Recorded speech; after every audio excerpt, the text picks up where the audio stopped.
If you're watching this today, then I am going to assume that you are probably currently working on some kind of fitness or fat loss goal, or perhaps that you have in the past and maybe you're considering embarking on working on another goal at some point in the future. So tell me if you've ever done this. You are working on your goal, you feel like everything's been going great, you're feeling good, you feel like changes are happening, and then you get on the scale and the scale hasn't moved, and you immediately assume, well, this must not be working. I have seen this happen with almost every client I've ever worked with. I have had it happen to me personally when I was on my fat loss journey. I definitely got to this point where I felt like the scale was the only measure of my success. And unfortunately, as a coach, this is one of the most frustrating things that I see happen with clients because I know what happens next. When you think that you're doing all of the right things and you're putting in this huge effort to reach your goals and you are not seeing any kind of measurable or immediately measurable success, you assume that it's not working. You decide that it's not going to happen for you, that your goals are not possible, that you're too old, whatever, you're too busy, all of the different excuses that we make for ourselves to not keep going and pursue our goals. And so we quit. I want you to have success. I want you to be able to reach your goals. I want you to be able to look and feel the way that you want to, being able to do all of the things that you want to do. And unfortunately, when we are working on this first piece of this bigger wellness journey, which is usually fat loss, we get way too tied to the scale.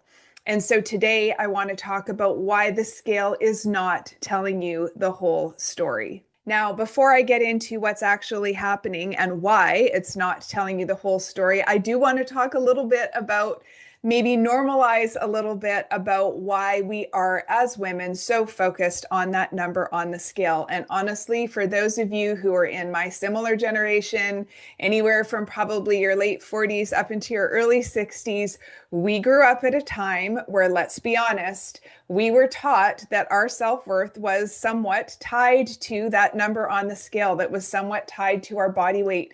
And we learned to put so much importance on what that number was.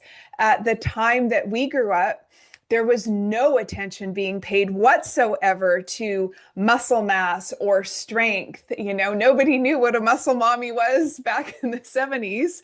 And that's just not the model that we were raised with. So even though now, as adults, as fit, healthy, informed adults that we are, it's still really hard to shake those years of conditioning. And sometimes this is the mental battle that happens with us, is even though that we know on some fundamental level that our progress and our success is not being measured accurately by the number on the scale, so many of us are still tied to what that number is. Our daily mood is tied to what that number is. Honestly, how many times have you got on the scale in the morning, like I said, feeling good, and then the number on the scale is not what you want to see, and then you're in a bad mood for the rest of the day? I mean, I can remember that when I was going through my significant weight loss, that I would have that for days. Overcoming that obsession with the number on the scale was something I had to work really hard at.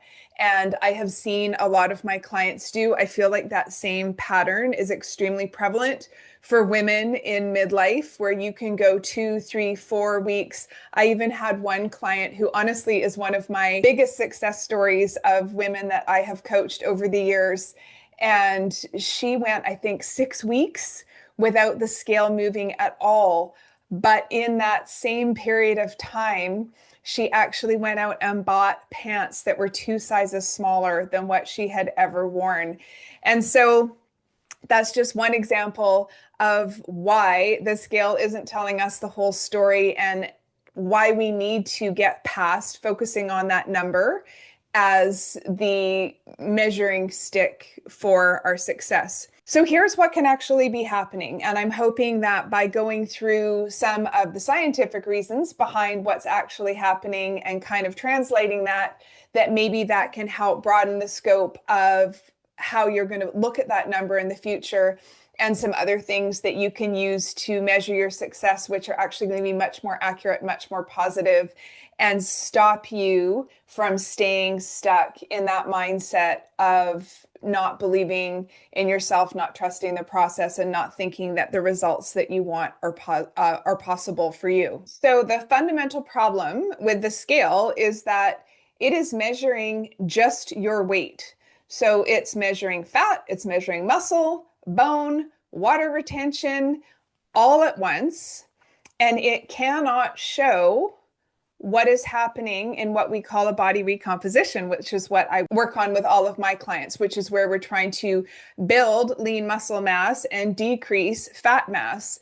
And so when a body recomposition is happening, oftentimes that is not reflected very well on the scale weight because muscle is denser than body fat. So people with a higher muscle mass and a lower body fat are actually going to look smaller than people who are the same weight but just have fat mass or have a higher proportion of fat mass.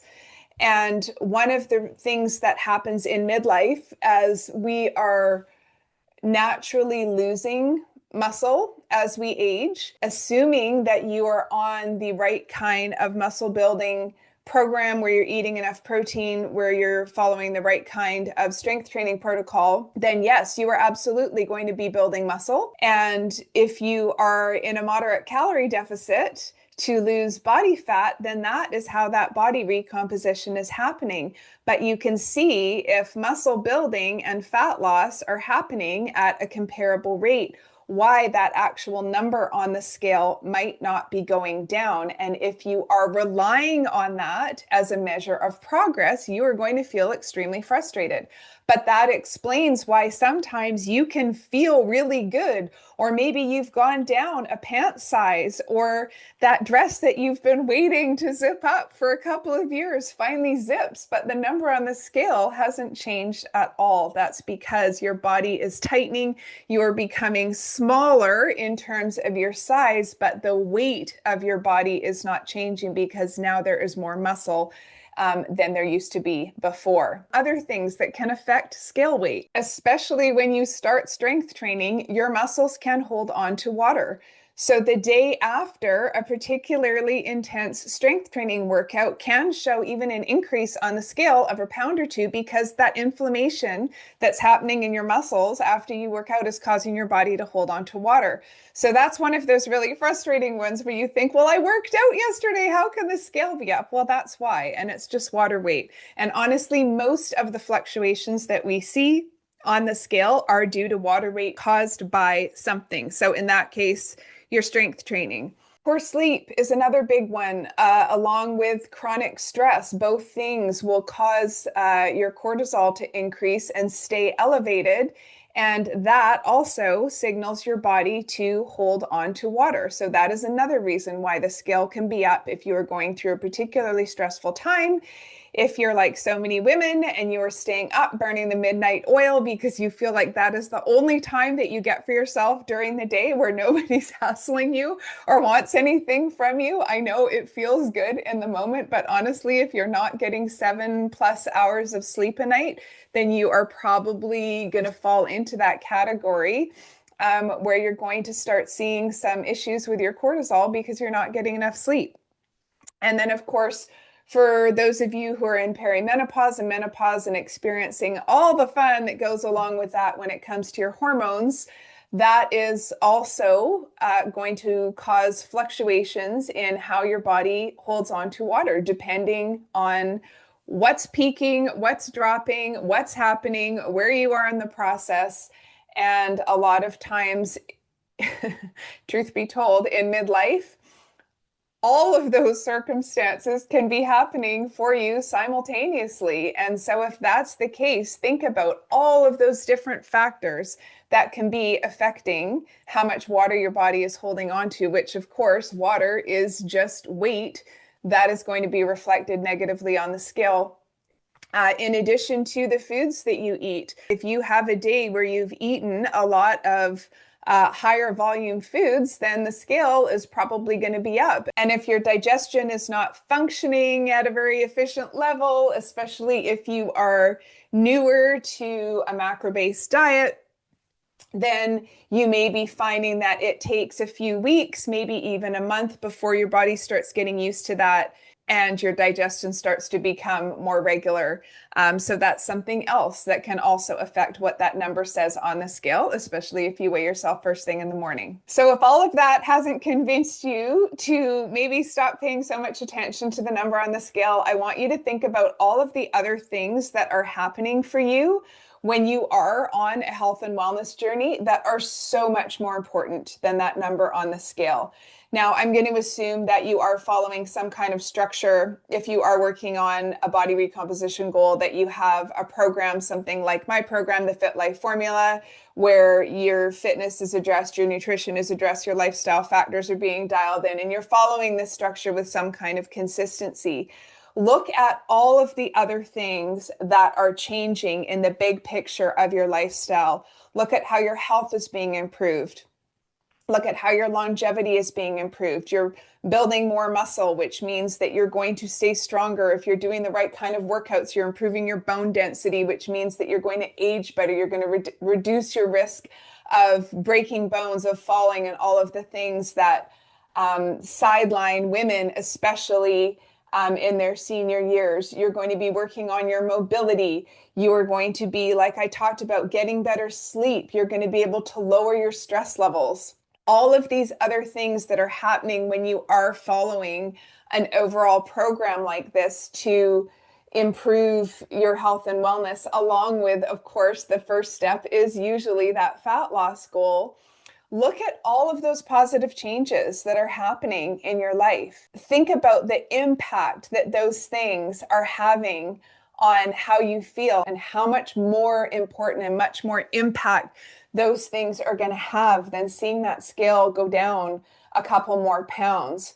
When you look at it in that perspective, it really does seem kind of silly that we get so fixated on what that number on the scale says instead of looking at all of these other much, much bigger benefits that we are going to be able to enjoy from making these positive changes. And coming back to the fat loss aspect of it all, by building muscle, by making sure that you do have your sleep on track, your stress dialed in, and all of those things, those changes, those habit changes, those body composition changes are what are going to help you stop the diet cycle. Those are the things that are going to make sure that when you actually get the results from what you're doing, you're going to be able to keep them. Increasing your muscle mass is going to improve your metabolic function so that you can eat more, so that your body is burning more calories at rest, so that you're not going to be struggling to try and survive on 1,200 calories because that's how little you were eating in an effort just to try and lose weight. We want these changes that we're making now to be able to have permanent, long-lasting effects on the rest of our life. And truly, the scale just does not tell the whole story. So that said, here's what I want you to do. If you are working on a goal right now, I want you to do 3 things for the next month. First of all, I want you to put the scale away. Yes, that's right. I do not want you to weigh yourself for the next month.